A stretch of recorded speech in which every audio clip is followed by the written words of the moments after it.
Most people give up not because they're weak, but because they expect progress to feel good. It doesn't.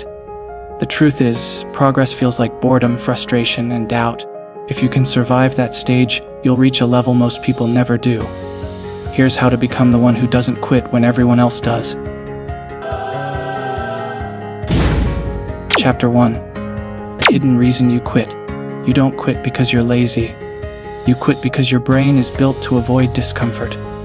When something feels uncertain or unrewarding, your brain labels it as danger. That's why you chase instant results and abandon long-term goals. You crave safety, not success. The trick is realizing that discomfort isn't a sign you're doing something wrong. It's proof you're doing something that matters. Ayanokoji never chases pleasure. He chases control. And control starts when you stop reacting to the urge to escape. Every time you feel like quitting, pause. Don't run from the discomfort. Observe it. See how your brain tries to bargain with you. It tells you to rest, to rethink, to restart later. But later is how mediocrity wins. You have to teach your mind that pain isn't danger, it's growth. You won't eliminate the feeling of wanting to quit. You'll just stop obeying it. And that's the real difference between the people who succeed and the people who almost did. Chapter 2. The Plateau Effect. At the start, motivation fuels everything. Progress feels fast, visible, exciting. Then it slows down. The results stop showing, but the effort keeps increasing. That's the plateau. This is where most people give up. They think something's wrong with their method, but it's not. It's their patience that breaks first. Ayanokoji would see the plateau as a test, not a punishment. Because the plateau filters the weak from the relentless. It's the universe's way of asking, do you really want this, or was it just a phase? Every skill, every goal, every transformation hits this stage. You must learn to fall in love with invisible progress. You're improving in ways you can't yet measure. It's happening beneath the surface. Mental resilience, neural adaptation, pattern recognition. But you'll never see that if you leave too early. If you can keep going when nothing seems to work, that's when growth compounds. Most people give up at 40%. You can be different. All it takes is not quitting when the reward is hidden. Chapter 3. Emotional control under pressure. When stress builds, logic fades. That's when people make emotional decisions they regret. They quit, overact, or sabotage themselves just to feel in control again. But emotion is temporary. Strategy isn't. If you want to last longer than most, you have to delay emotional decisions. Ayanokoji's calm isn't natural, it's trained. He separates emotion from action. You can do the same. When you feel overwhelmed, don't decide yet. Observe the emotion. Label it. I'm frustrated. I'm tired. I'm doubting myself. That small act creates distance between you and your emotion. Now, your brain can re-engage logic. Quitting will still be tempting, but it won't control you. The key isn't to avoid emotion, it's to contain it. Calm doesn't mean you don't care. It means you choose to stay steady when chaos hits. And that's what gives you staying power when others collapse. Chapter 4. Build a system, not motivation. Motivation is a liar. It shows up when things are easy and disappears when they're not. If you depend on it, you'll quit the second it's gone. That's why you need systems. Systems make discipline automatic. They turn effort into habit. Ayanokoji doesn't rely on feeling ready. He relies on structure. You can't control how you feel every day, but you can control your environment. Set rules that make quitting harder than continuing. If you're trying to study, remove distractions before you start. If you're trying to work out, prepare your gear the night before. Reduce friction for the behaviors you want. Increase friction for the ones that destroy you. That's how you stay consistent even when you don't feel like it. Because consistency isn't about inspiration, it's about architecture. Design your days so progress happens by default. When you can't rely on willpower, let systems carry you. That's how professionals outlast amateurs. Chapter 5. The 24-hour rule. When you want to quit, don't. At least not today. Give it 24 hours. Most emotions fade if you give them time. That's why impulsive quitting feels so satisfying in the moment, but so destructive later. The 24-hour rule creates distance between emotion and decision. Tell yourself, if I still want to quit tomorrow, I will. Then watch what happens. By the next day, the urge weakens. Logic returns, you regain perspective. Ayanokoji applies this principle constantly.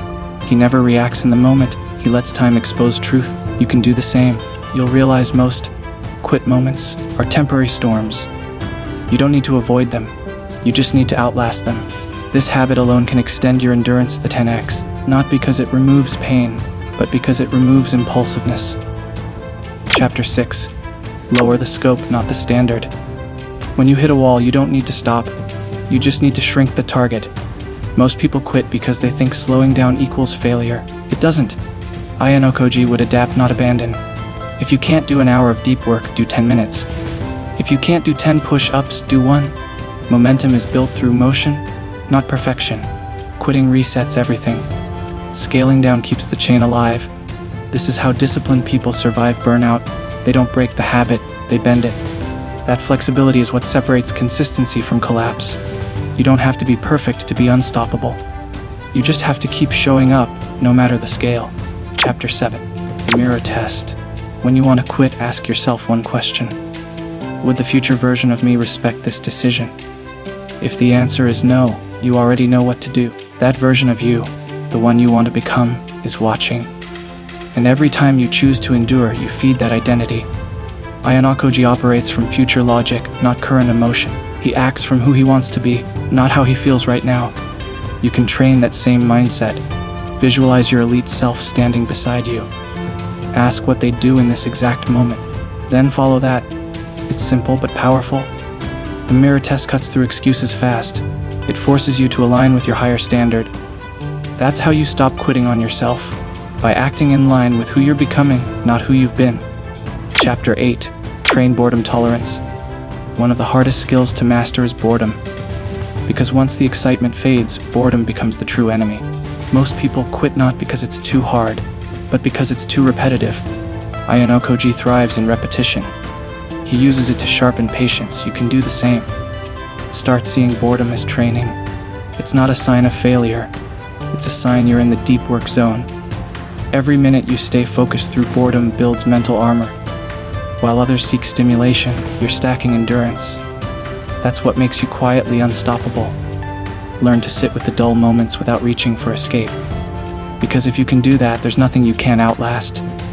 Chapter 9. Find strength in the silence. Most people can work hard when they're seen. Few can keep going when no one notices. That's why silence kills motivation. But that's where your power should grow. When nobody is clapping, keep building. When nobody checks in, stay consistent. Ayanokoji doesn't need validation to act. He moves in silence, collects information, and wins quietly. You can model that. Detach your progress from attention. You'll find freedom in not needing recognition. Because that's when effort becomes pure. You're no longer performing, you're evolving. And when the results finally appear, they'll be undeniable. Chapter 10. When it hurts, look closer. The moment you want to give up is when the lesson is about to appear. Every breakdown carries data. Pain is information. If you look closely, it tells you exactly what needs to be fixed. Most people quit before decoding it. They run from discomfort instead of learning from it. But Ayanokoji dissects pressure. He studies it. That's how he improves faster than others. You can adopt the same approach. When things fall apart, analyze instead of escape. Ask, what's this trying to teach me? Where am I weak? How can I adapt? If you stay analytical, pain becomes your greatest teacher. And once you learn from it, quitting stops making sense. Final thoughts. Everyone wants to be consistent until it stops feeling good. That's the moment that separates the elite from the average. If you can stay calm when it's frustrating, keep going when it's boring, and adapt when it's painful, you win. Not because you're more talented, but because you simply refuse to stop. So the next time you feel like quitting, don't. Give it one more day, then another, until persistence becomes your default state. That's how you become the one who doesn't give up. Be elite, stay elite.